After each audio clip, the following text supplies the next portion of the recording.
Shri N K Akbar. Sir, Thrissur ജില്ലയിൽ അഴിമുഖങ്ങളിൽ ഒന്നായ ചേറ്റുവ അഴിമുഖത്തും അതിനോട് ചേർന്നുള്ള കായൽ പ്രദേശങ്ങളിലും വലിയ രീതിയിൽ ഏക്കലും മണ്ണും അടിഞ്ഞ് തീരപ്രദേശങ്ങൾക്ക് വെള്ളം കയറുന്ന സാഹചര്യം നിലവിലുണ്ട്. ഏക്കലും മണ്ണും നീക്കം ചെയ്യാത്ത മൂലം തീരപ്രദേശത്ത് താമസിക്കുന്നവർക്ക് പുറമെ മത്സ്യത്തൊഴിലാളികൾ വലിയ പ്രയാസത്തിലാണ്. ജില്ലയിലെ തന്നെ ഏക ഹാർബർ നിലനിൽക്കുന്നത് ചേറ്റുവയിലാണ്. ഈ സാഹചര്യത്തിൽ അഴിമുഖ പ്രദേശങ്ങളിൽ പുഴകളിൽ അടിയന്തരമായി മണ്ണും ഏക്കലും നീക്കം ചെയ്ത് നടപടി ഉണ്ടാവേണ്ടതാണ്. 2018-19 വർഷങ്ങളിലുണ്ടായ പ്രളയത്തെ തുടർന്നാണ് ചേറ്റുവ അഴിമുഖ പ്രദേശങ്ങളിലും അതിനോട് ചേർന്ന് കിടക്കുന്ന കാളവനക്കായൽ, ചേറ്റുവ കായൽ, കനോലി കനാൽ പ്രദേശങ്ങളിൽ ഏക്കലും മണ്ണും അടിഞ്ഞിരിക്കുന്നത്. ഇതുമൂലം മൺസൂൺ കാലങ്ങളിലും വേനൽക്കാലങ്ങളിൽ വേലിയേറ്റ സമയത്തും വലിയ രീതിയിൽ ഉപ്പുവെള്ളം കയറുകയും ചെയ്യുന്ന മൂലം തീരപ്രദേശങ്ങളിൽ മത്സ്യത്തൊഴിലാളികൾ ഉൾപ്പെടെയുള്ള ജനങ്ങൾ വലിയ കഷ്ടത അനുഭവിക്കുകയാണ്. നിലവിൽ ഈ വേനൽ വേലിയേറ്റത്തോടൊപ്പം ഉപ്പുവെള്ളം കരയിലേക്ക് കയറിക്കൊണ്ടിരിക്കുകയാണ്. ഏങ്ങണ്ടിയൂർ, കടപ്പുറം, ഒരുമനിയൂർ പഞ്ചായത്തുകളിൽ കൃഷിനാശം, കുടിവെള്ള മലിനമാവൽ, വീടുകളിൽ വെള്ളം കയറൽ തുടങ്ങിയ പ്രശ്നങ്ങൾ മൂലം ജനങ്ങൾ വലിയ ബുദ്ധിമുട്ട് അനുഭവിക്കുകയാണ്.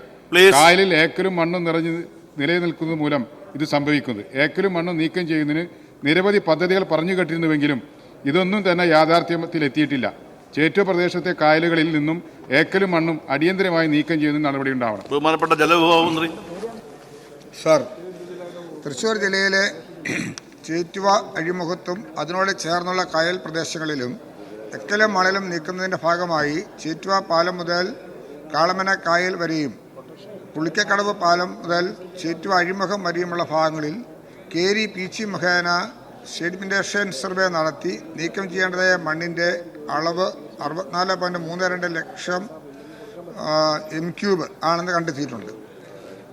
മുനക്കടവ് മുതൽ ചേറ്റുവ പാലം വരെയുള്ള ഭാഗത്ത് എക്കലും മണലും നീക്കം ചെയ്യുന്നതിന് ചേറ്റുവ പുഴ ചെളി നീക്കി ആഴം കൂട്ടി എന്ന 160 ലക്ഷം രൂപ അടങ്കൽ തുക വരുന്ന പ്രവൃത്തി നടപ്പിലാക്കുന്നതിന് തൃശ്ശൂർ ജില്ലാ പഞ്ചായത്തിന് നിർദ്ദേശം നൽകിയതനുസരിച്ച് Thrissur irrigation central circle superintending എഞ്ചിനീയറുടെ കാര്യാലയത്തിൽ നിന്നും നിരീക്ഷണപത്രം അനുവദിച്ചിട്ടുണ്ട്.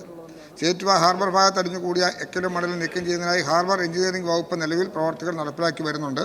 ഇക്കാര്യങ്ങൾ സംയുക്തമായി ആലോചിച്ച് നടപ്പിലാക്കി പോകുന്നതിനാവശ്യമായ നടപടികൾ സ്വീകരിക്കുന്നു.